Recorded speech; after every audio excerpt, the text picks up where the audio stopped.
Wassalamualaikum warahmatullahi wabarakatuh. Tole egaa har'aan tanas deebinee dhufnee jirra. Kan har'aan tana waliin laallu barnoota herregaa kutaa 8ffaati.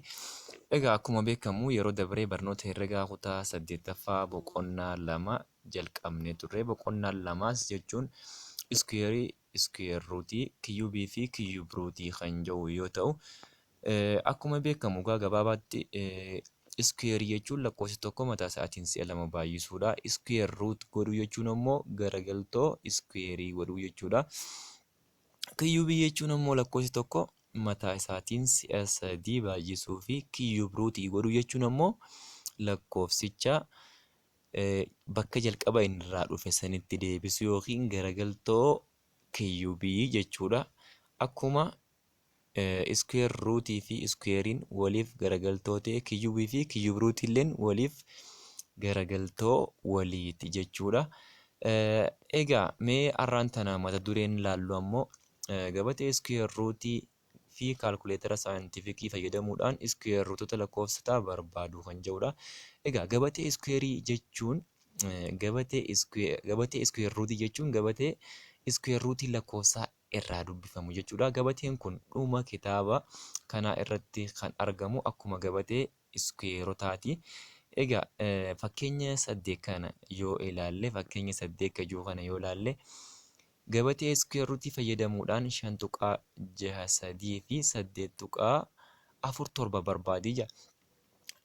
Iskuweer ruutii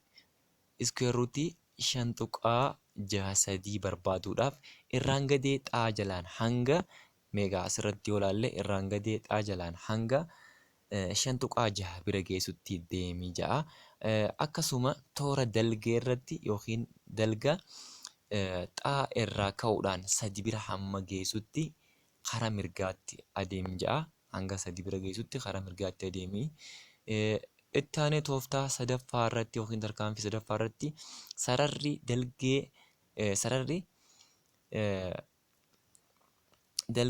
5.6 keessa darbuu fi sararri olee 3 keessa darbu 5.63 iskuweer ruutii 5.63 jechuu argisiisa. Iskuweer ruutiin 5.63 kuni bakka itti sararri dalgee 5.6 irraa ka'e akkasumas sararri gadeedhaa 3 irraa ka'e itti wal tuqu kun iskuweer ruutii 5.63ti. Kana jechuun 2.37 jechuudha. Inni itti aanummaa 8.47 kan jirus akkasumatti irraan gadee xaa jala hanga 8.4 bira geenyutti deemna. Akkasuma dalga xaa irraa ka'uudhaan hanga 7 bira geenyutti deemna. Bakki itti egaa 7 irraa gad karaa gadiittii fi 8.4 irraa dalga deeme inni lamaan kun itti walitti dhufu 2.9 takka jechuudha. 2.9 takka jechuun kuni iskuweer ruutii 8.47ti jechuudha. Kun kana ta'u kanaafuu iskuweer ruutiin 5.63 2.37 ta'a jechuudha. Kunis tilmaamaani malee lakkoofsi kun tuqaan kana booddee hin jiru ni jira jechuudha. Tuqaa 2.37 gaafa jennu lakkoofsi biraa tuqaa kana booddee jiru ni jira. Kun siqfamee yookiin gabaafamee kaa'ame malee jechuudha. Haaluma wal fakkaatuun iskuweer ruutiin 8.47 agarsiisuudhaaf adeemsuma armaan olii yoo hordofne tilmaamaan 2.9 takka arganna jechuudha. Egaa iskuweer ruutiin 8.47 tilmaamaan 2.9 takka jee mallattoodhaanis agarsiisu jechuudha. Mallattoon tunis mallattoo walqixaa osoo hin taane mallattoo tilmaamaati. Maaliif mallattoo tilmaamaa taate yoo jenne 2.9 takka hogguu jedhu as booddee lakkoofsa kana kaalkuleetarii fayyadamnee yoo dalayne amma kun siqeeti as dhufe malee gabateerraa kana ala biraa argachuu hin dandeenyu jechuudha. Kanaaf gaama gabateerraa kana argachuudhaaf lakkoofsa silaa as jalaa hogguuniif kaalkuleetara fayyadamnee argannu san argamu siisineeti 2.9 takka kana tilmaamaan keenya jechuudha. Kanaaf mallattoo tilmaamaa kaa'ee jechuudha. Fakkeenya 9 gabatee iskuweer ruutii fayyadamuudhaan 67,800 iskuweer ruutii 67,800 barbaadi jedha. Mee furmaata kanaatis yoo laallu gabatee iskuweer ruutii lakkoofsota takka hamma 9.9tti waan qabaatuuf lakkoofsa kanneeniin ala ta'an salphisuudhaan haala kanaan yoo salphifnus iskuweer ruutiin 67,800 kunis yoo salphatu haala armaan gadiitiin ta'a. Iskuweer ruutii 67,800 kun 6.78 baay'isuu 10,000 jenna. Kana jechuunis 6.78 baay'isuu 10,000 jechuun 67,800 jechuudha karaa biraa. Isaan lamaan kana yoo addaan babaafne iskuweer ruutii 6.78 baay'isuu iskuweer ruutii 10,000 yoo jenne gabaabumatti iskuweer ruutiin 10,000 iskuweer ruut ogguu goonu dhibba ta'a. Kana jechuun dhibba baay'isuu dhibbaatu 10,000 ta'a waan ta'eef. Garuu iskuweer ruutii 6.78 gabatee iskuweerii fayyadamnee argachuu dandeenya jechuudha.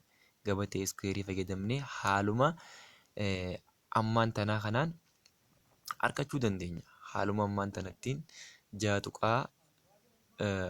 5.63 barbaanne kanatti barbaaduu dandeenya. Kunis dhuma kitaaba barataa kutaa 8ffaa kanarratti ni jira jechuudha. Gabatee iskuweer ruutii kan jedhu jalatti.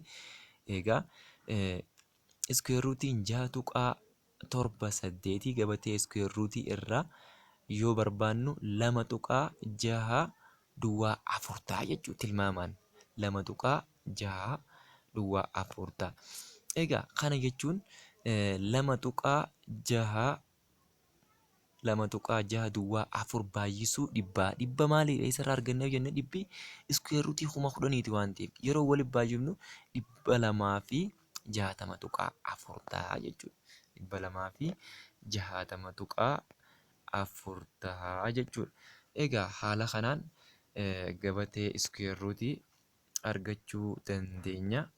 Iskuweer ruutii lakkoofsa tokko barbaaduu dandeenya jechuudha. Kunis akka kanatti agarsiifamee jira. Akka kanattiin agarsiifamee jira. Iskuweer ruutiin 67,800. Egaa iskuweer ruutiin 10,000 addatti yoo dalagamu iskuweer ruutiin 10,000 qoftiin iskuweer ruutiin 10,000 qoftiin yoo kophatti dalagamu dhibba takka ta'a jechuudha. Dhibbi takka yoonii fi raadikaala jalaa yoo humni 10 yoo raadikaala jalaa bahu dhibba takka ta'a jechuudha. Dhibba takka baay'isuu dhibba takkaatu 10,000 waan ta'eef dhibba takka baay'isuu kaan 2.64 duwwaa 4 arganne kanaan gaafa waliif baay'ifnu 260.4 arganna jechuudha. Inni itti aanee jiru tolegaa inni itti aanu hubadhuu kan jedhudha. Hubadhuu kana yoo laallu yeroo tokko gabatee irraa lakkoofsa dhabuu dandeenya jedha. Yeroo tokko gabatee irraa lakkoofsa dhabuu dandeenya. Yeroo kana iskuweer ruutii lakkoofsa itti dhiyaatu fudhachuudhaan fayyadamna jechuudha. Iskuweer ruutii lakkoofsa itti dhiyaatu. Gatiin iskuweer ruutii gabatee irraa argamu tilmaamaan taa'uu hin dagatin jedha. Maaliif akkuma sila gara olitti dubbannee turre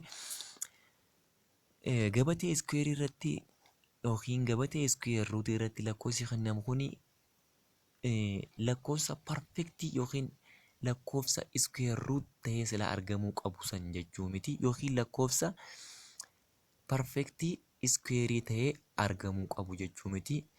Siisineeti keenya jechuudha. Mana isaanii lakkoofsa gartee 5 ol jiru lakkoofsa isa dura jiruuf takka kenneeti ofii zeeroodhaan bakka bu'aa jechuudha. Egaa kana jechuun fakkeenyaaf iskuweer ruutii 4.537 gabatee iskuweer ruutii irraa barbaadiyyaa. Kana jechuun gabatee iskuweer ruutii irratti 4.537 argachuu hin dandeenyu. Kanneen keessaa kan baay'ee itti dhiyaatu fudhachuun lakkoofsa 4.537 kanatti 4.53 fi 4.54 keessaa isa caalatti itti dhiyaatu jechuudha. Lakkoofsi 4.537 gabatee iskuweer ruutii irra hin jiru, garuu lakkoofsa 4.53 fi 4.54 gidduutti argaman kan baay'ee itti dhiyaatu isaan lameen keessaa tokko fudhanna. Kanaaf irra caalatti kan itti dhiyaatu 4.54 jechuudha. 4.54 kanaas iskuweer ruut gaafa goonu 2.3 takka ta'a jechuudha. Kanaaf kaalkuleetara saayintifikii fayyadamuudhaan iskuweer ruutii lakkoofsotaa barbaaduun ni danda'ama jaa. Iskuweer ruutii lakkoofsotaatti yoo fayyadamnus fakkeenyaaf 225 iskuweer ruutii jalaa yooniif bahu kaalkuleetara saayintifikii fayyadamnee, kanaas kaalkuleetara saayintifikii irratti mallattoo raadikaalaa takka jira. Mallattoo raadikaalaa san xuqnaa jechuudha. Itti aansuudhaan lakkoofsicha xuqna. Itti aansuudhaan mallattoo walqixaa tuquudhaan sana booda iskuweer ruutii lakkoofsichaa argattaa jira. Kanaas akkuma asirratti mul'atu kana iskuweer ruutiin 225 walqixanii ta'a 15 jechuudha. Kana jechuun 15 baay'isuu 15tu 15 baay'isuu 15tu walqixanii ta'a 225 kenna jechuudha. 225 kenna. Ittuma fufuudhaan gara mee gilgaala 2.4 kana haa laallu. Gilgaala 2.4 kanneen armaan gadii barbaadijaa. Kanneen armaan gadii barbaadijaa. Mee iskuweer ruutii tole iskuweer ruutiin 169 meeqa ta'a? Kana jechuunis 13 dha. Maaliif yoo jenne 13 baay'isuu 13 walqixanii ta'a 169 waan ta'eef 169 iskuweer ruut goona jechuun kan nuti argannu maali? 13 argannaa jechuudha. Akkasumas 256 iskuweer ruut godhuu dandeenya. 256 iskuweer ruut yoo goone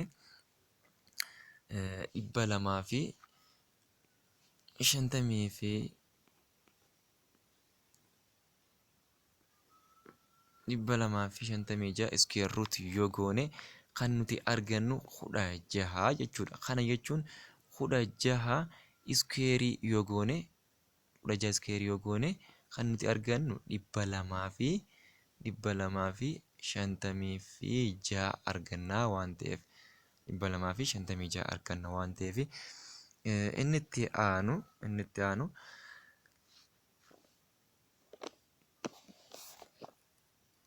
iskuweer ruutii gaafii lakkoofsota jala jiranii kaalkuleetara saayintifikii fayyadamuudhaan irra deebiidhaan shalagijaa. Kunis kaalkuleetara saayintifikii yoo fayyadamne waanuma ammaan tana arganne kana argannaa saayintifikitti yoo fayyadamne jechuudha. Inni biraa katti aanee jiru